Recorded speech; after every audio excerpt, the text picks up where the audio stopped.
તો કેમ છો ગુજરાત? હું છું દિગ્નેશ સાગઠિયાનું સ્વાગત છે તમારું નવા બ્લોગમાં. તો ભાઈ મારા તો સપલા તૂટી ગયો આમ તો ચક પીડ્યા સિંદીર અમે જઈએ છીએ ગાડીનું ટાયર બદલાવવા.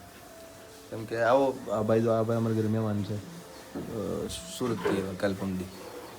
અમારા ઘરે નથી આવ્યા, આપણી બાજુમાં જ રહી ને 3-4 દિવસથી ઓલું ટાયર છે ને એ પકડી ગયું છે, તો વોરંટીમાં આવેલું પડ્યું છે. હવે જઈએ છીએ આપણે શોરૂમમાં ટાયર બદલાવવા. ને જો ઓલો ભાઈ વિપુલ સામે ઊભો, અંદર ઊભો છે ઓલી બાજુ. અમે જઈએ છીએ ટાયર બદલાવવા શોરૂમમાં, હોન્ડાના શોરૂમમાં. ઓલા ભાઈને અંદર બુક ગોતવા મોકલો, એ આવે બુક ગોતીને ત્યાં જઈએ. હા તો મારા સંપલા તૂટી જાય, મેં મારું રૂપાને કરી લીધા. આમાં આપણે એવું કાંઈ નહીં. અહીં જો પીડે છે અરે જો આ ભાઈ છે ને, જો દેખાય નહીં કરીએ. ઓલો ભાઈ ભૌતિક ભાઈ આ બધું જો અહીં જરી અહીં જરી અહીં જરી જો દેખાય ઋતિકભાઈ. હા ઋતિકભાઈ લાવ્યો તો ખરા બુકો. હા જો થેન્ક યુ, આભાર. જો આ છે પૂરો અહીં જોઈ આવું એટલો હાલો તો રહી શોરૂમમાં ટાયર બદલાવતા આવો છો ભાઈ. તો ભાઈઓ અમે હોન્ડાના શોરૂમ અત્યારે પહોંચી ગયા છીએ ટાયર લેવા. અંદર જઈને અમે ઇન્ક્વાયરી કરી, તો આવ્યો શોરૂમ અંદર જઈને અમે ઇન્ક્વાયરી કરી ટાયરની, એટલે જાણવા મળ્યું કે અમારું ટાયર પાછું રિટર્ન મોકલી દીધું છે. એટલે આપણે અનિલભાઈ આ તો આગળ મેં તમને બતાવ્યો હતો. આપણે પાછા રામ રામ કરી લઈએ. રામ જય હિન્દ. જય હિન્દ. આર્મીમાં છે ને ભાઈ? દાઢી વધારવા તમને આર્મીમાં? કઈ આર્મી કહેવાય? બોલાય નહીં એ ભાઈ ના પડે બોલે.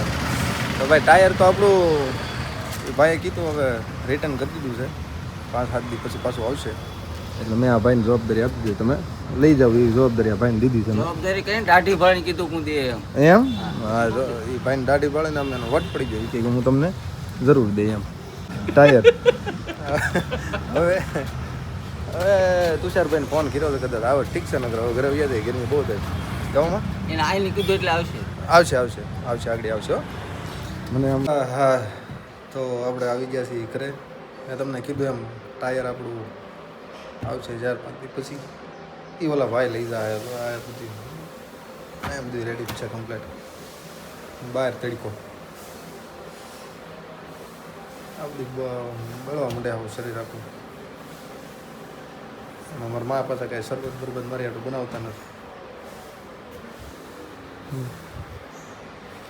એમાં કંઈક શરબત બરબત બનાવતા હોય તો લસ્સી બનાવવાનું છે 2 વાગે. અત્યારે ખાવાનું ટાણું છે એમ કહે છે. આપણે જોઈ લઈએ ખાવાનું શું બનાવ્યું છે. ગુડી બેન એમાં શું ખાવાનું બનાવ્યું છે? શું છે? એટલે જો અહીંયા હજી તો લસ્સીની વાત થાય તો લસ્સી બની હોતી ને બધી તાત્કાલિક સર્વિસ આપવામાં આવે છે. અહીંયા પૂડા બનાવવાનું. જો અહીંયા પૂડા બને છે. આ શેના પૂડા છે? શેનાથી બને? ઘઉંના લોટથી પૂડા બને. હે કેમ તમારે 2 બહેનો નોખા શીખે છે? એ હું શીખતી હતી. ન લગાડવાનું હોય ભાઈ, મને ખબર છે, નથી ખબર. જો માથે તેલ લગાડ્યું. આ બધા મારી હાટું છે, બધા મારી હાટું છે. અને આગળ પરસ છે એટલે ખાવા બેઠી જવાનું છે. મોટું કેટલીક વાર છે બેન? બસ હમણાં બેઠી જ જવાનું. ચાલો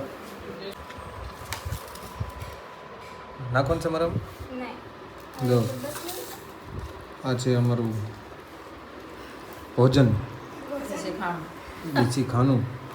એ અમારા ભોજન પૂડા રસ ઓલા. અને પછી છોડવાનું છે હજી જૂના જમાનાનું જો છે.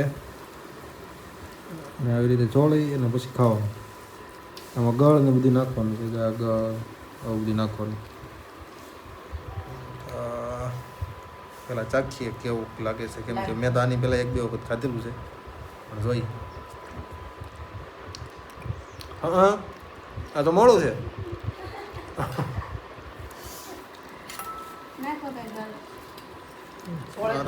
સોળે ખાઈ લે વ્યવસ્થિત બીજું એવું નથી મને આ ટીવીનો અવાજ છે ને કંઈક કાનમાં કવડે છે સારું હાલો મિત્રો અમે ખાઈ કાઢીએ હા બપોરે ખાવાનું સાંજે ખાવાનું સુઈ જવાનું પાછું વર ઊભું થવાનું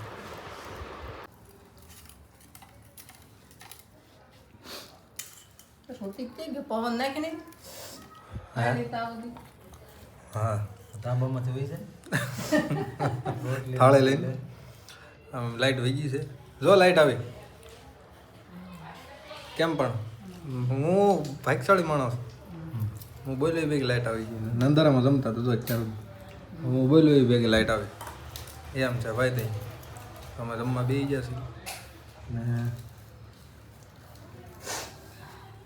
હું બની હું છોડ ગળને એ સોળે છે મારા બાપ ગોળ ઘી ગોળ સોળે છે તેલનું તેલ તેલનું તેલ 6 મહિનાથી લાવ્યા ખોટો નથી કેલો હા 100 મિનિટ લાવ્યામાં પણ ખૂટતું નથી ખૂટવાડી દઈએ આજ બધા પડતું નથી કોઈ બસ જમી લઈ હોઈ જાય આટલો બ્લોગ રાખીએ અહીંયા લાઈક શેર અને સબસ્ક્રાઈબ કરી દીજો મળીએ કાલના નવા બ્લોગમાં